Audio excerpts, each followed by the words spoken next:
So, streaming is about to end. Streaming is about to finish. Now, I'm saying that with a lot of things to discuss in this video, but streaming has peaked. Streaming is not going to be this huge growth star that the industry has benefited from, let's be real, for a number of years now, because it's peaked, it's peaking, it's peaked, it's had its day, and I believe that it's not going to grow anymore, as much as it has been, and I think that it's capped, so streaming is about to die. That is at least the thoughts of legendary record exec Jimmy Iovine, who has recently dropped an interview discussing the music industry, discussing the music business. But it's a very interesting time. And that is because streaming has won, in the sense that obviously now for a number of years, for over a decade, even more, you could argue up to nearly 2 decades, streaming has become the dominant way that people listen to music, right? It's where everyone gets their music, it's where everyone consumes their music. It won the race, it came in, and I don't know if there was a race. I feel like it was more so a saving grace for the industry, right? But the growth of streaming is beginning to slow down. Now, this isn't anything new. This isn't breaking news.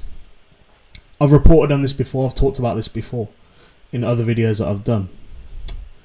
But the growth of streaming is slowing down, and it's really starting to open up discussions and shape up relationships between labels, between streaming platforms, between audiences and artists, and it's a little bit of a shaky time, and I think that's fair to say. It's a little bit of a shaky time. Now, what streaming has done is open up the world of catalog. And I think if you think about it, before, the physical era, I grew up in the era of CDs and listening to CDs and buying CDs, and, you have your CD collection, and, you would just... I had a flipping CD case that you'd put them all in, carry them with your portable CD player and whatever. But you would always look forward to the new record, the new album, and, going to the shop and trying to get that, right? Flicking through the booklet and all that stuff. And kind of when you got the new album, like, the old album sat on the shelf a little bit. That the old album, you still bang it from time to time, but it kind of really just sat on the shelf, and you weren't really listening to it much anymore. Obviously, streaming changed that because, don't need to explain it. It brought catalog music to the forefront. Every single album you've ever had or ever could want to have in your pocket, right? So, and that older music, those proven songs, those tracks that people love, they still dominate the charts to this day. And that catalog is how the industry makes money. That catalog is what keeps the lights on for the music industry. But this is why we're in such an interesting time, and with streaming now beginning to cap out, now beginning to become saturated, it's important that we look at why that's happening, what it means for the labels, what it means for artists, and what it means for the streaming platforms. And why I think that the next big move in music could potentially be from the streaming platforms themselves, as opposed to these record labels that, let's be honest, have constantly been in a reactionary state, have constantly been chasing the market as opposed to setting it, So we're going to look at this today. We're going to look at, why catalog music now runs the charts and runs the industry, the slowdown of streaming growth, and what that means for the relationships, and what's next, like what could actually happen next now that this is happening, right? So we're going to kick off with this. It was an article that was dropped at the top of the year, to be honest, and it was basically, it's talking about the UK market, but essentially this could be applied globally. And I think there's certain growth markets that are still benefiting from huge amounts of growth in the streaming industry. You know, streaming platforms are still growing across various, you know, different areas of the world, different markets. But in the UK, which is obviously one of the leading music markets, the streaming volume has the growth has slowed down. The growth of streaming has slowed down. So whilst it's still in a positive trend, it's slowing down. So this report basically talks about how in 2025 there was over 210 billion annual streams of audio music in that year, right? So 2025 there was 210.3 billion streams, which you can see in this chart here. And, you know, as we'll zoom into this chart so you can take a look at it properly. But essentially what we're seeing is obviously the purple bar here is the stream total every year, and it's just steadily been on the incline, you know, very cleanly, you know, nothing really too concerning. But then what really struck me again, and like I said, this is no surprise, but this is something that really needs to be looked at and addressed a little bit more, is the fact that this green bar here, which you should be able to see, is the year-on-year growth. And whilst there was over 200 billion streams, which is the headline figure, and that's what always also really makes me laugh a little bit about these reports and stuff, like you can manipulate data, you can manipulate stats to make it look a certain way, to appease people, to appease the industry, to appease, you know, marketers, execs, artists, labels, the public, and just paint a picture that everything is good in the industry, everything's good, we're still growing, we're still making money, look at these figures, 200 billion, blah, blah, blah. But the red flag is the growth. The red flag is the growth, and the growth has slowed down tremendously. Last year alone, from 2024 to 2025, so the year-on-year growth was only 5.5% for total streams in the UK market. Now, if you look at the growth from previous years, even from 2021, it dropped significantly down from the, you know, 2017, 2018, 2019, 2020. We were looking at 22%, 23%, 25% growth every year. That's a huge... Think about that. Year on year, 25% more people were streaming songs. There was 25% more consumption. That's like a whole quarter of the previous total, right? It's a huge amount of growth. Talking about millions and millions of streams. But over the last few years, it's dropped significantly. And this is the red flag. And this is what we're going to talk about. Because at the end of the day, it can only go on for so long. And streaming platforms, as amazing as they have been, and amazing as I believe they've saved the industry to a certain extent, there's a ceiling, there's a cap, there's a ceiling, and it needs to be talked about. And, you know, we're going to get to it, but Jimmy Iovine did an interview recently as well. Everyone's talking about it in the industry. But, you know, this is the crux of the issue, right? This is what's happening. Streaming is capping out. Streaming is tapping out. It can only grow so much more. It can only bring in a certain amount more revenue. And so this is why it's really important. So I wanted you to bear that in mind before we crack on with the rest of the video here. But essentially, that is what we're going to talk about. So how are we going to start? Well, catalog, as I mentioned at the start of the video, runs the game, right? Catalog runs the game. More and more, the biggest songs on streaming platforms are catalog music, are older music. Our music is music that people know, people are familiar with, people listen to regularly, they go back to, they're nostalgic about, they love it. It's their bag, it's their most replayed songs. It's a catalog that they have, and you know, more and more we're seeing that new releases aren't where most consumption is happening. It's catalog records that most consumption is happening. Now we can look at Spotify charts and we can look at whatever to prove this. There was a report as well a few years ago, maybe 5 years ago now. Let's see if I can bring it up here. On Music Business Worldwide. So here it says, this was in 2022, it was talking about how in the US, over 73% of the US music market is now claimed by catalog records rather than new releases. We scroll down a bit into the report. It basically says, the short version, according to analysis based on these new MRC data figures, catalog music claims 73.1% of the US music consumption market in the second half of 2021. So catalog's running the show. And this study was obviously US based, but we can also look at the UK. So I pulled up the charts for today, right? So this is today's charts. This is how the charts look today for albums in the UK. So this is the album charts in the UK today. And typically what you see on obviously the charts, I used to report on the charts when I was at the label and stuff. But typically what you see is, I'm just trying to get the framing right here for you guys so you can read it properly. But typically what you see is you see a bunch of new releases, right? You see a bunch of new releases every week because people drop albums still every week. It's not finished yet. Albums still get made. But typically you see like a handful of new albums every week, and they're always toward the top of the chart because it's strategically planned by the label. They have like a bunch of physical albums which help push records up the chart.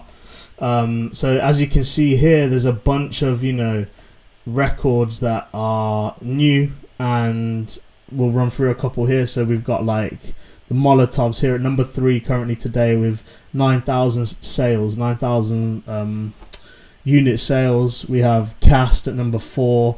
Don Toliver dropped as well at number 5. You got, I think, the Michael Jackson biopic is coming soon, so they must have done a soundtrack to that. That's in at number 7. You got another one, number 8. You got some more down, number 13. You got Francis Rossi at 16. So they're scattered throughout. Typically, they're toward the top because they're new albums, and the labels, they might sell a certain amount of physical records, which help bolster the chart position, which is here. You'll see. So like the highest new album right now as of today is at number 3, and they had 7,770 physical sales. And then that plus streaming plus downloads equals the 9,000 here, right? So there's nothing new. You'll see that. But what I always noticed every week that I did these charts is that, and I find it fascinating, and a lot of people might not think this is that interesting, but I think it's crazy, is that, and also it maybe just also speaks to how dated the chart system is, right? The fact that it's calculated but with a ratio and a certain amount of streams equal a sale, like what, and then it makes you think, why are we even still talking in sales numbers? Is it to do with the revenue? Like, why can't we just go off stream numbers now, right? Like, that is where it's happening. Maybe one sale can equal a certain amount of streams. Why does it have to be the other way around? Again, a whole nother conversation, right? And I had that conversation as well. Remember, like, you wouldn't know, but I had that conversation a huge amount of times at the label, right? So it's really interesting. But anyway, what you'll also see scattered throughout the chart, and I say scattered, there's some still in the top spots, top 10, top 20 spots, right? Are records that are actually very, very old. Are records that are catalog records, and they've been in the charts for a very long time.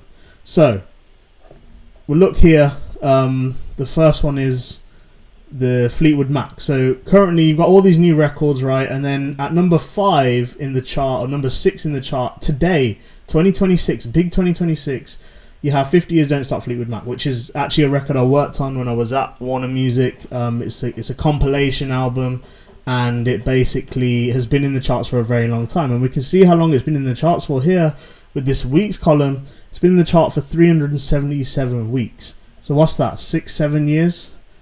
6-7 years this has consistently been in the charts, and every week it's selling thousands of albums, whether it's physical or streams. It looks like majority of these are coming from streams here, but it's been in the charts for a very long time is the point, right? And this is catalog music. This is what is running the charts. This is what is running the industry. This is what is happening.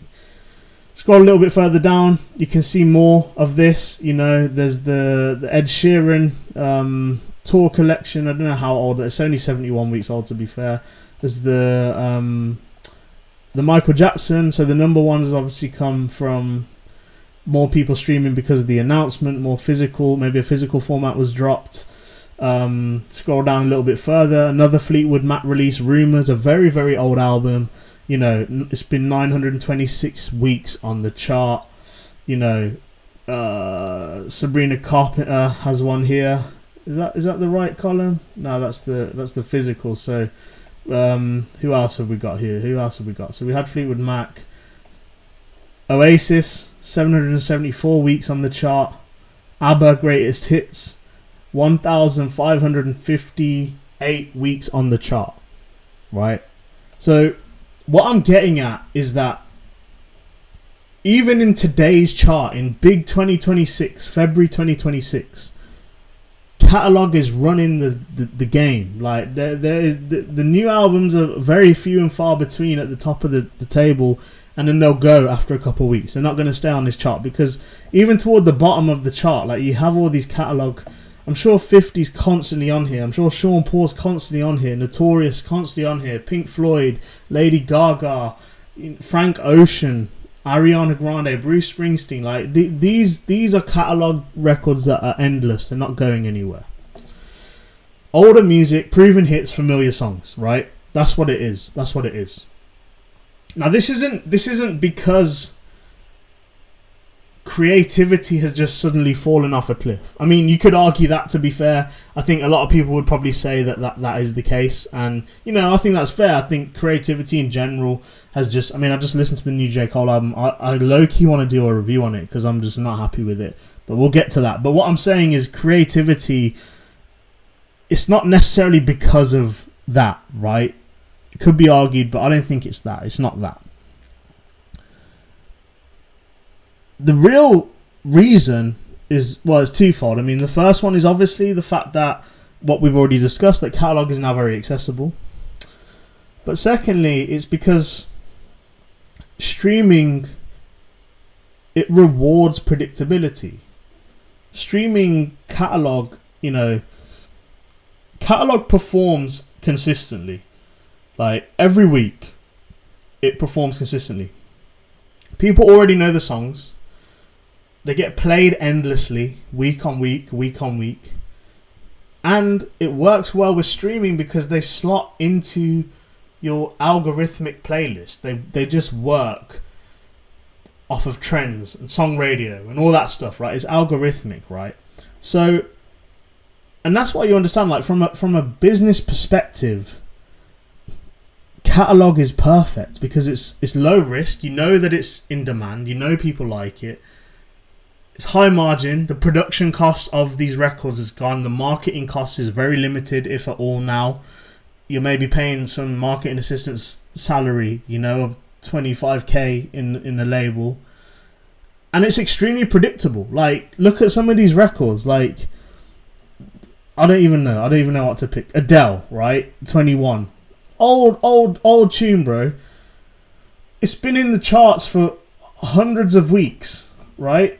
And like it is so predictable that every week they know how much streaming or consumption is going to happen on it. So, and this is why we're seeing a lot of artists and capital investment firms buying up so much catalog. There's all these acquisitions, people selling catalogs, Bieber, The Weeknd, to name a few recently, all selling catalogs because it's predictable and the finance heads of the world can predict how much revenue it's going to generate. They know the payouts, they know how many streams it's going to get, so they can calculate that. They can put a multiplier on it and then they can sell it, right? So it all makes sense from a business perspective. So when we see catalog dominating the charts like this, what we're really seeing is streaming is becoming a financial system. It's no longer, or it's very close to no longer being a cultural system, but more so a financial system. Because, as I've said, catalog dominates the charts. It's predictable. People already know the songs. They like the songs. They're going to play the songs. So they replay them over and over and over again, right? And for the streaming services, that is actually very important. Now, you might argue and say, well, actually, why would Spotify care? Why would Apple Music care if a user is consistently streaming catalog, right? Because typically you would think, well, actually, only the label cares. Like, only the label would care that user is streaming catalog. Surely the streaming platforms only care once you hit sign up and you've got that direct debit set up and it's going out of your account every month and they're getting that revenue. They don't really care what you do on the platform. Arguably, that's what people would think, right? You see, even initially, before I started getting into the interest of business and all that stuff, is that, why would Spotify care? Why would they care if I'm playing a catalog track over and over again? Because also, surely the more plays, the more money that they have to pay out. But again, that's not necessarily the case, and we can do a whole video on the breakdown of how they split their revenues, and we can talk about that as well. Jimmy does talk about that in this interview as well, which we're going to get to. But the point is, why would you'd think, why would they care? Now, they care because the more engaged you are with their platform, the more engaged you are listening to catalog over and over without skipping, the more likely you are to keep the subscription. The more likely you are not to cancel it. And if Spotify and if streaming platforms have a stable revenue, a stable amount of subscribers every month, the same way that you pay your phone bill every month, right? You know that you can negotiate a contract for 2 years, 12 months, 36 months, whatever it is, right? But you know that you're going to have to pay that phone bill every month, regardless. If so EE or whoever your mobile provider is knows that they've got you locked in and they're going to get revenue from you every month. If Spotify can maintain a certain amount of subscriptions every month and keep their revenue steadily growing, they benefit because they know how much money they're going to make every month, on average, around, estimated. And at the same time, the labels benefit too, because more streams is more royalties, right? So when you see catalog tracks ruling the charts and being streamed, it's not just about culture and nostalgia. It's the platform and it's the labels both optimizing for a persistent, reliable performance, financial performance. And that's all that matters to them, right? It's not about the culture. It's not about Limp Bizkit having another moment, right? It's not about that. It's about financial performance. It's about financial predictability.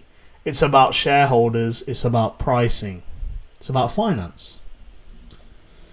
So this is all good and well, right? This is all good and well for Spotify. This is all we flip back to the streaming, and yes, it slowed down, but look, Spotify have so many million subscribers. They know how much revenue they're going to make every month. They can understand, they can share with their shareholders, look, we're going to make this much money, we're going to make that much money, blah, blah, blah, blah, blah. Everything's good and well. And it was like that for a number of years. As we can go back to this chart. We can go back to this chart here. And the chart tells you all you need to know, right? For years, the streaming story has been simple. We get more users. We get more revenue from those users. Problem solved. More money for artists, more money for labels, more payouts, blah, blah, blah. Everyone's happy, it's growing, pie's good, let's go.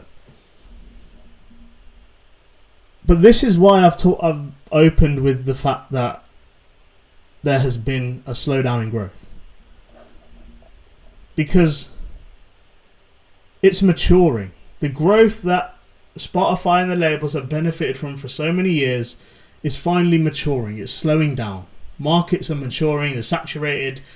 It's capped. There's a very real ceiling. Subscriber numbers aren't expanding anymore. The average revenue per user has a ceiling, has a very real ceiling. And it's also important to note that that average revenue per user differs in each market. So it might be very high in the UK and the US and Europe, but in other parts, in Asia, in Africa, in Latin America, that revenue per user is probably a lot smaller. The subscriptions fees are a lot smaller. Nothing changes, the product doesn't change, but the revenue is smaller.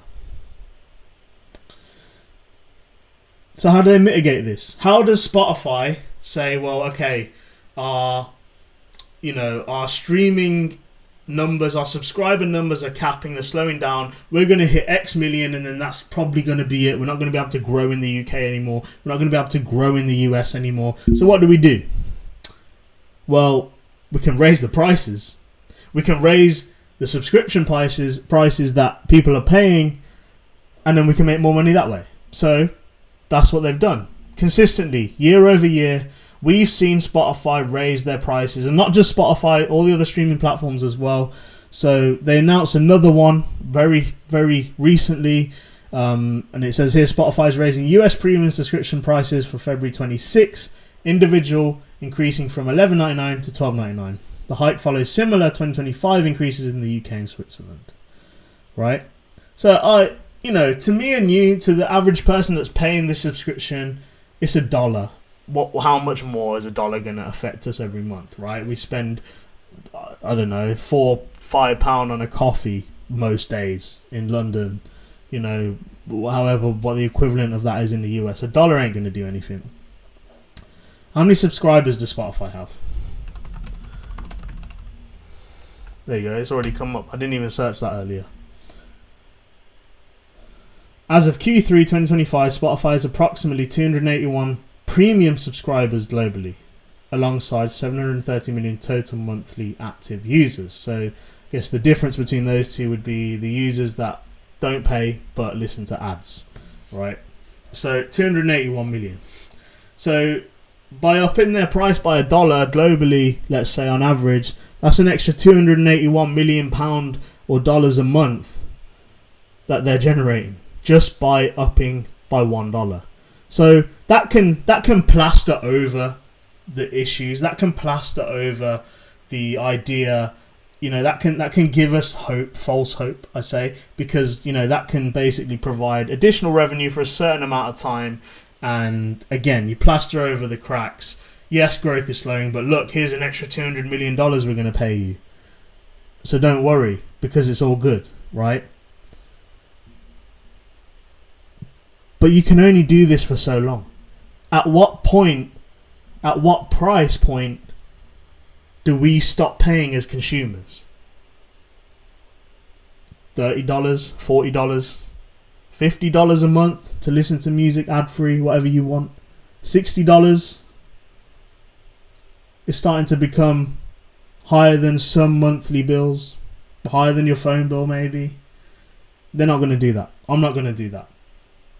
I'll listen to YouTube ads if I have to, right? So there's only so much of that they can do. Now, growth is slowing here. Subscriber growth is slowing here. And the price that they're charging is going up as well. There's a certain amount of pressure. There's a certain amount of... It's creating an environment. It's creating an awkward phase. It's creating an awkward phase for the Spotifys of the world to navigate, right? They've won the war. They are the platform that saved the industry. They made a lot of money. I'm pretty sure they've only recently become profitable, but they generate a lot of money for the industry. It was reported that they paid out, I think it was 11 billion to the industry. I think they shared that report. Music industry. I know YouTube did a report about paying out 8 billion. So Spotify announced it distributed over 11 billion to the music industry in 2025, marking the largest annual payout from a single retailer in history. Record sum reflects over 10% year-on-year growth, now representing 30% of total global recorded music revenue.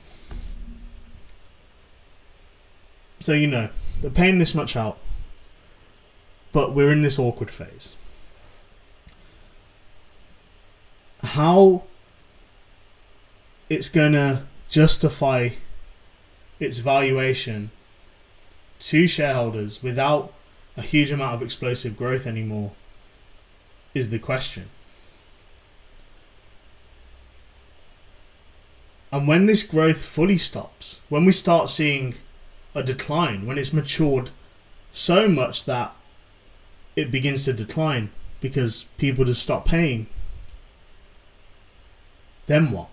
Because companies don't Companies like Spotify, they're not just innovating for fun, right? Like, that would be amazing and that would be utopia if you could work for a company that, or be involved with a company that just is creating and working for fun, and it's not really producing any value, it's not really providing a service, it's just fucking innovating for fun, right?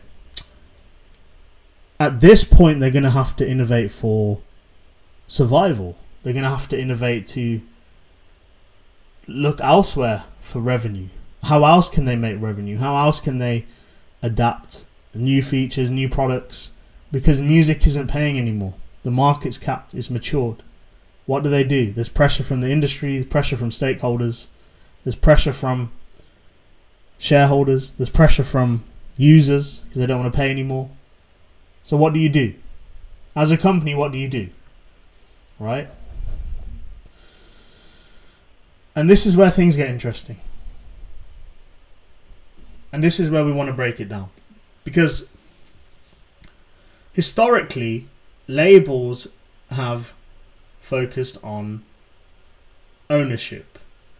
Right? Labels have focused on owning master recordings, monetizing them, licensing them out to platforms, to people, to parties, to whatever it is. They're monetizing that asset because they own it, right? But platforms have focused on the distribution aspect. You know, how are we going to get this product to consumers and allow them to allow them to listen, allow them to consume it? And for a very long time, those incentives between those two parties, has aligned. But now they're not so much aligning. Because labels are optimized for control. Labels, it's all about, masters, control, publishing, having catalog, owning music, allowing music to have depth in catalog and then being able to monetize it, right? Whereas the platforms, the Spotifys of the world, they've optimized for scaling, they've optimized for data, they've optimized to analyze users and how they behave on their platforms, creating more reports, more data, and how to get users to discover music, to discover catalog. How can we get them to, this catalog that we've been talking about, how can we get them to discover this? And yes, you can argue that labels had they have interest in D2C. They're involved in merch. They do certain things. They do certain e-commerce. They do have certain activities which focuses a little bit on distribution. But actually, historically, the distribution has been done by other parties, other teams, even other industries, right? But here's the truth, and the uncomfortable truth for the music industry is that distribution will always be the winner long term. Because you can own and have this product, but if you're not getting it to its consumer, how are you going to benefit and monetize off it?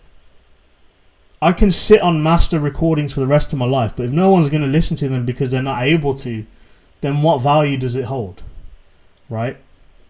And that's the reason that we've seen so many independent distributors in the music industry move faster than major labels.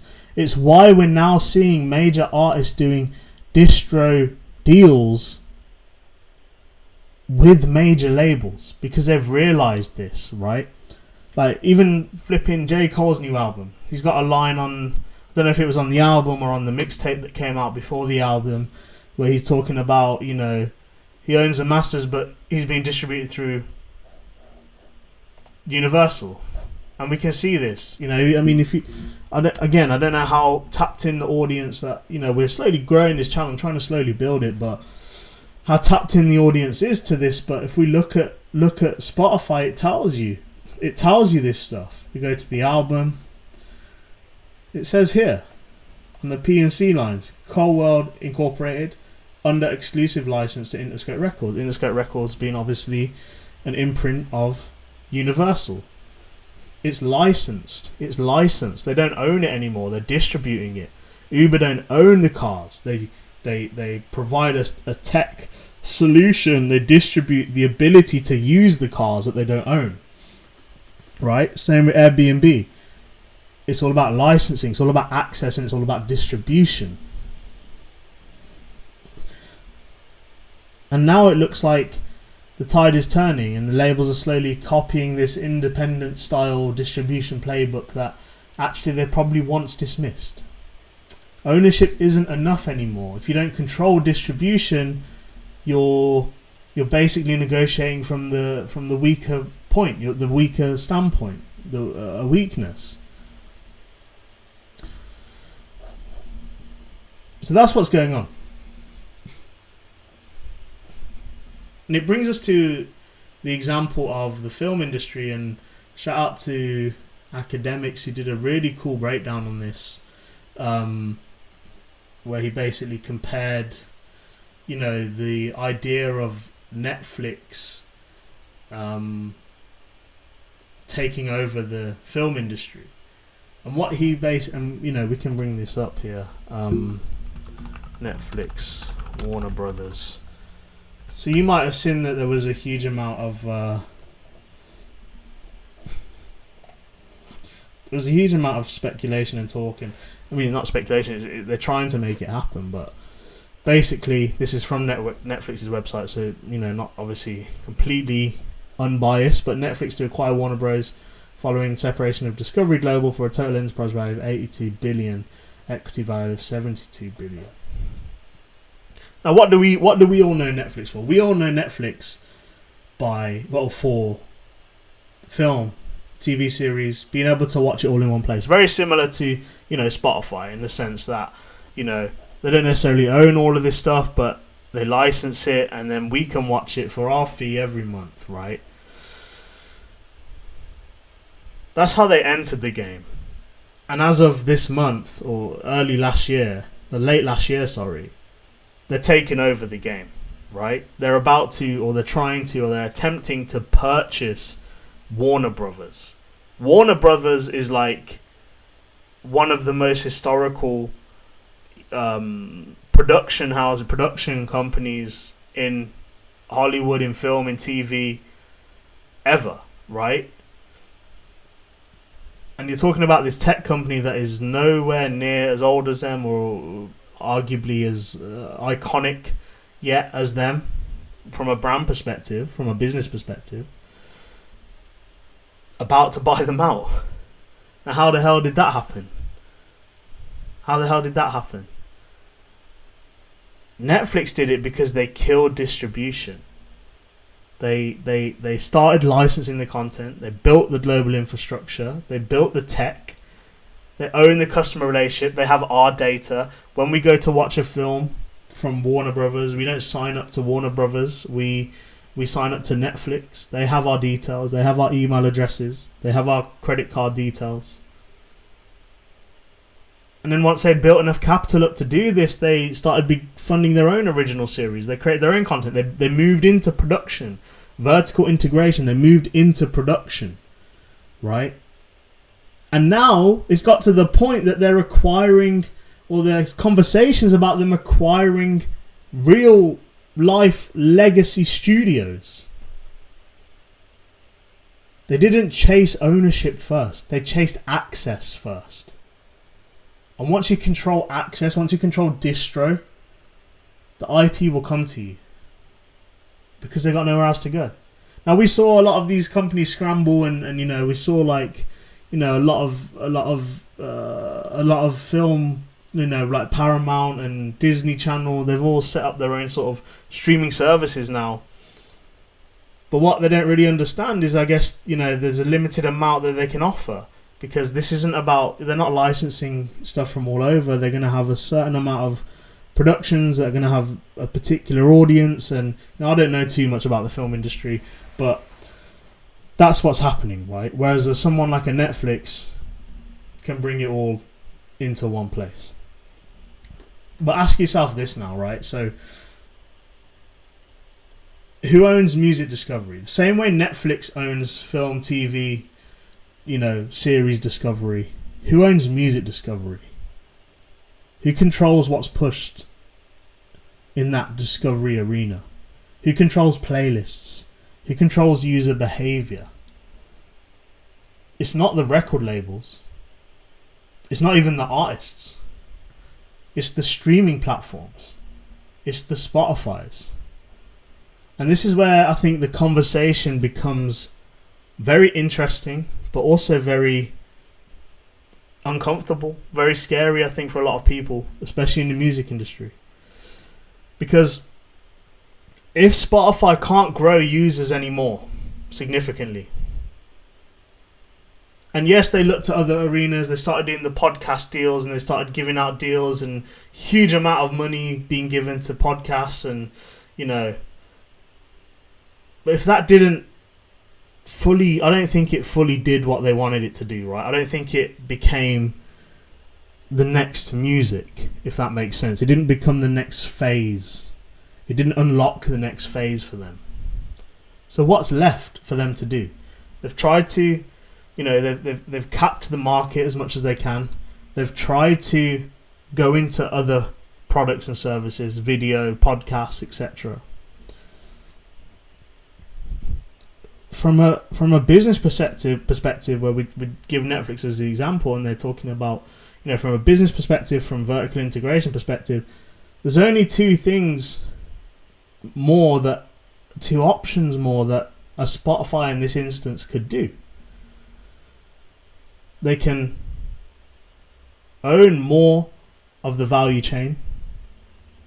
So that means, do they start producing their own music?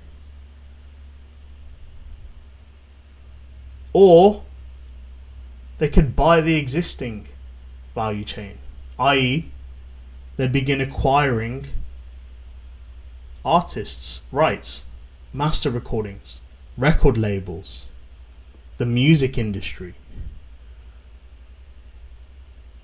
And you might think that's fucking crazy, like they're never going to do that because, they're all in bed with each other anyway, right? Like when these licensing deals were signed, all the the major record labels, from my understanding, Warner, Universal, and Sony, all have a share of Spotify. I think they all had 2, 3, 4%, right? So let's have a look at this. I remember there was a viral graph that went around about how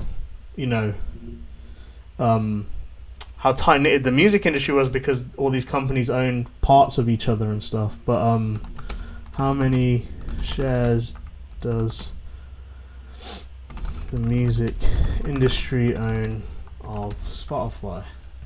I'm sure it was like a few percent each, or so. Here we go. So UMG is the primary major music company known to hold a direct significant stake in Spotify, owning 6.5 million shares. So they're saying that's worth 3.3% stake. The other majors held significant shares, have sold off large portions of their holdings. That's very interesting. I didn't know that. Maybe I read some news about it a long time ago. So while labels still hold some equity, the ownership is far less than institutional investors like BlackRock or insiders. So they own a very small percent of Spotify, right? They own a very small percent of Spotify. Now let's look at the market caps, because I'm proposing that Spotify, their only next real move as a business, if they want to survive, is to acquire more of the value chain, or to acquire what already exists, which is the labels, the record labels, essentially. And you might say that's fucking crazy. They're not going to do that, right? They're not going to do that. Like, they're in bed with each other. They obviously, we've seen it here. They got a very small percentage. I wouldn't say this would indicate. Again, I don't know the ins and outs of the deals, but I wouldn't say this would indicate that this isn't a possibility. So, can they afford it? They're not been very profitable. I believe they only made a profit last year or the year before. Correct me if I'm wrong in the comments, if you know about that. But from what I understand, the market cap is the real telltale sign that actually this could happen. Like, this is something that could actually really happen. So, Spotify market cap. 86.4 billion. And we'll just clarify, just in case people don't fully understand what I'm talking about when I say market cap. Is basically the value of the company according to its shares. We're going to so here it says here, market capitalization or market cap is the total market value of a company's outstanding shares calculated by blah blah blah. So essentially it's giving you it's not the exact accurate figure, but it's giving you a idea of how much a company is worth, and therefore thus their ability to how much, let's say, how much money, how much fluid cash, or how much assets they could acquire. It gives you an idea of how big they are essentially financially, and thus that would allow you to look at potential opportunities. Could they buy out this company? Could they sell for this much? Could they do that? Could they do the third? So that's what that kind of looks at. And so we look at Spotify, and it's got an $86 billion market cap, right? Then we look at Universal.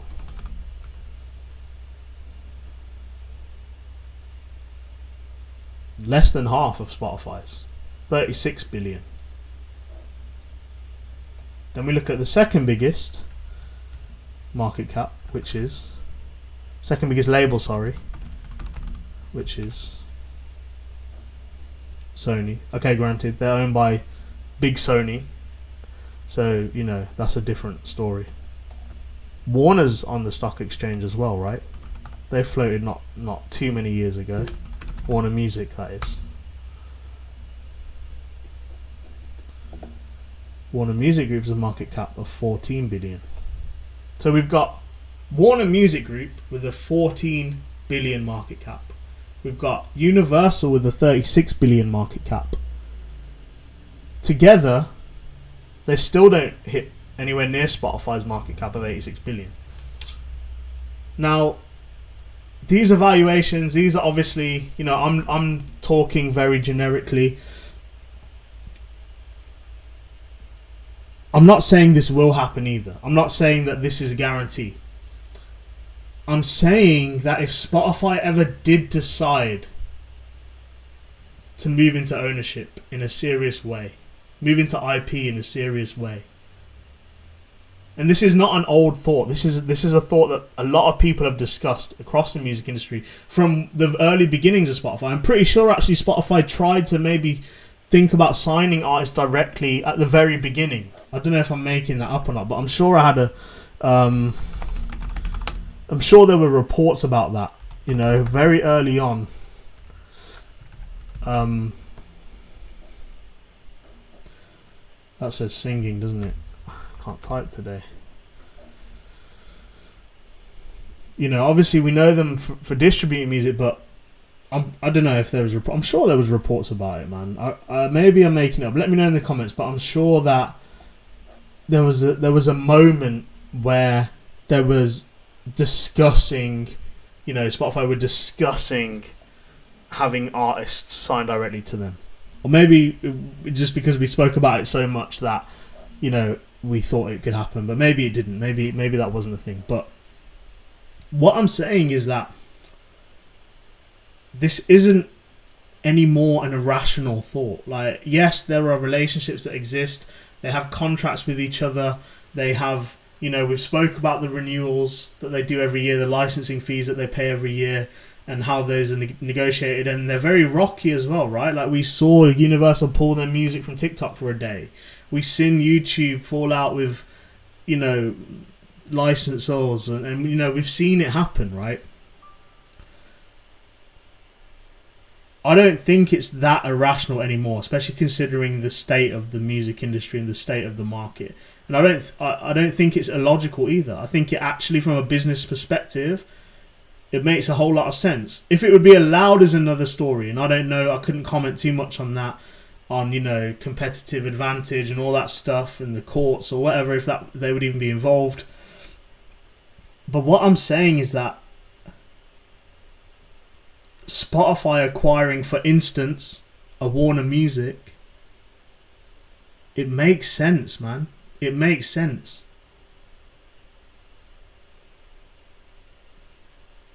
It makes sense.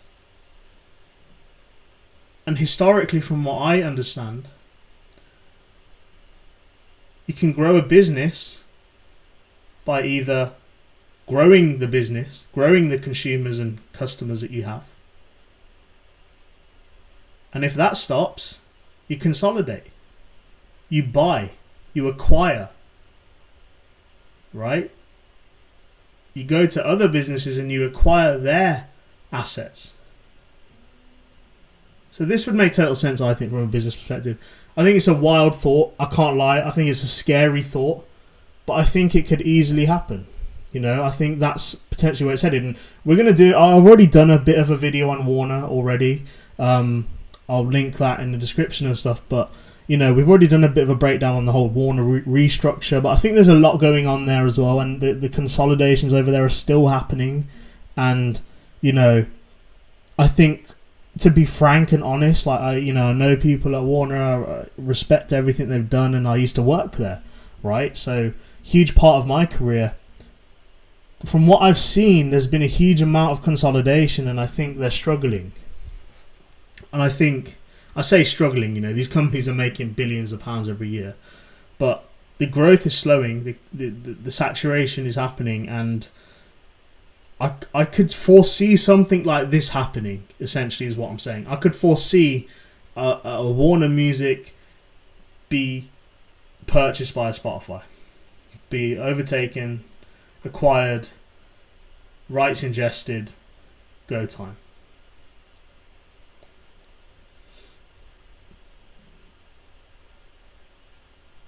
This gets me onto the final thing, the final thought of this video, which is the Jimmy Iovine interview. So Jimmy really, you know, obviously an icon in the music industry, a legend, and he really said something quite interesting, that basically the music industry, you know, I've highlighted what's going on, I've highlighted the issues. It can't rely on streaming for much longer, and basically he's saying that they still have a chance to learn from what happened from the film industry, where they could still save themselves, right? And that AI could be part of that. Not as a replacement for artists, because I don't think you can, you know, a personal opinion, I don't think AI music could ever replace human-made music. There's a metaphysical magic in art that you can't take away. You can't replace, right? You can make something catchy, you can make it funny, you can make it rhyme, you can make it sad. But there's metaphysical elements in art that you can't replace. So it's not about replacing artists with AI, but it's more about rebuilding them. You know, using AI as a tool to rebuild the value in the music industry. How that would work, I don't know, but I think he's onto something, and I think I agree. And I think the point is that AI shouldn't be the threat; it should be the tool that we use to help it. The real threat is the music industry refusing to evolve, not keeping up with platforms as the platforms move, right? So yeah, I wanted to play this little clip, and we'll just play this now. I think it was this one. License is out. It's so I mean, you can prove it, because if you look at those deals are reflective of the iTunes download market. 70-30. That was the same business as the download market. So they just copied that, which is not a great bit model for that. Why? Because you have not enough money in the streaming service in order for it to really live. So they got to now go out and find different versions of revenue, right? And they pay 70% or whatever it is now, 72%, 76%. I don't know what the negotiations have been since. He's talking about Spotify there, right? The streaming platforms, right? So yes, they're generating revenue, but it's nowhere near enough, and they're paying that 70-80% licensing fee anyway to the labels, you know. And structured in a really odd way, because let's say, for example, you're married, you have two. I'm trying to get copyright here, so I'm not sure if I'll get it with this video clip. But basically, what he goes on to explain is the idea that, we didn't even touch on this, to be honest, but the idea that the way the revenue's even split by streaming is insane. Like, and some people agree with it, some people don't, you know, but essentially what happens right now is there's a pool of revenue, and it's split by the percentage of streams, for instance, that an artist has of total streams. And so if you're a household and you pay a family plan and the parents listen to one thing, but then the kids are just banging like Playboy Carti all day, then Playboy Carti, of that $15 plan, Playboy Carti's label or whatever is going to have the majority share of that revenue from that household, right? But then the argument is, well, you know, the parents still listen to the other artists, the whatever artists they were listening to. So surely the fact that the parents are using Spotify to listen to those artists represents some amount of value. So, you know, they should also be paid, and they are paid, but surely who brought them onto the platform? Who did this? Who? What's the total value? So there's all these different arguments, and again, so much to discuss, man. There's so much to discuss about the industry right now and how streaming. I mean, this has been going on for years, this debate, but how streaming actually is paid out. So, you know, that's what I say. You know, this is an interesting time here, and he goes on to explain that. And basically, you know, it's a case of how do we evolve from here? How do we reinvent? How do the labels or the platforms create value through tech, through data, through infrastructure, through smarter distribution? How do they do that? We have other platforms coming in. We have the D2C stuff coming in. There's a lot of stuff going on with Even right now as well, and other platforms similar to that.